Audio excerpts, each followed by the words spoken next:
So guys, अगर छोटे से अकाउंट से शुरुआत कर रहे हो ट्रेडिंग की, छोटे से अकाउंट का मतलब है कि $100 के अकाउंट से अगर तुम लोग ट्रेडिंग की शुरुआत कर रहे हो तो उसमें रिस्क मैनेजमेंट करके उस अकाउंट को ग्रो कैसे किया जाए, चलो देखते हैं। सो दोस्तों, रिस्क मैनेजमेंट में सबसे पहली चीज आती है कि $100 के अकाउंट पे लॉट साइज कितना लिया जाए। तो अगर तुम गोल्ड ट्रेड कर रहे हो तो ज्यादा से ज्यादा तुम लोग 0.02 तक का लॉट साइज ले सकते हो। उससे ऊपर अगर तुम लोगों ने लॉट साइज लिया तो वो कहीं ना कहीं गैम्बलिंग कहलाएगी। वो कंसेप्ट ऐसा होगा कि चलो देखते हैं कितना प्रॉफिट आता है, छोटा मोटा प्रॉफिट लेके निकल जाते हैं। इस छोटे मोटे प्रॉफिट लेने के चक्कर में तुम्हारे अकाउंट के लेने के देने पड़ जाते हैं। तो हम लोगों को ध्यान रखना है कि 0.02 तक का lot size is better to trade gold.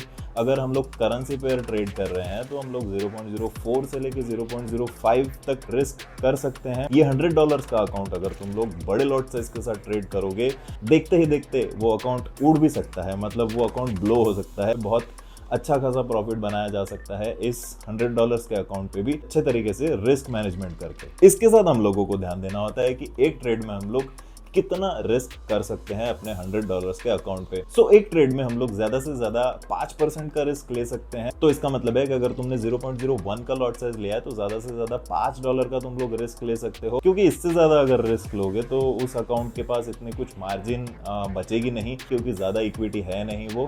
तो इसके वजह से हम लोग लॉट साइज का भी ध्यान देते हैं और उसके साथ में पर ट्रेड कितना रिस्क लिया जाए उसका भी ध्यान देते हैं।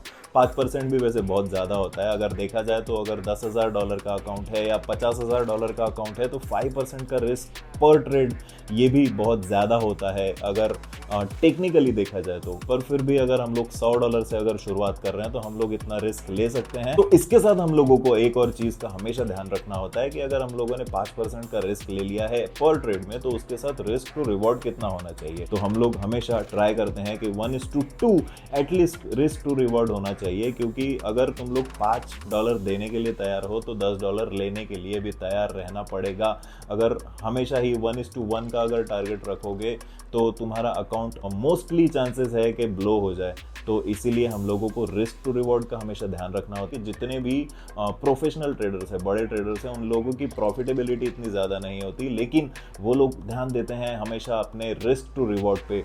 एटलीस्ट 1:2 या 1:3 हम लोगों को टारगेट करना ही पड़ेगा अगर प्रॉफिटेबल होना है लॉन्ग जर्नी में। तो पहली चीज़, लॉट साइज हम लोगों को 0.01 से लेके 0.02 तक रखना है और उसके साथ में जो रिस्क टू रिवॉर्ड रहेगा वो रहेगा 1:2 का। और जो पर ट्रेड रिस्क रहेगा वो ज़्यादा से ज़्यादा तुम लोग $5 ले सकते हो। अगर 0.02 अगर तुम लोग ट्रेड कर रहे हो तो $10 तक का रिस्क ले सकते हो। इससे ज़्यादा लेना मुझे लगता नहीं कि वाजबी है। अकाउंट कभी भी उड़ सकता है, अकाउंट कभी भी ब्लो हो सकता है, क्योंकि इक्विटी कम है। इन चीज़ों का ध्यान रख के बहुत अच्छे तरीके से हम लोग $100 का अकाउंट भी बहुत अच्छे से ग्रो कर सकते हैं। ट्रेडिंग से पैसा कमाना इतना भी ज़्यादा मुश्किल है नहीं। इन चीज़ों का ध्यान रख के हम लोग बहुत अच्छे से अपने $100 का अकाउंट तरीके से ग्रो कर सकते हैं। So this is it guys.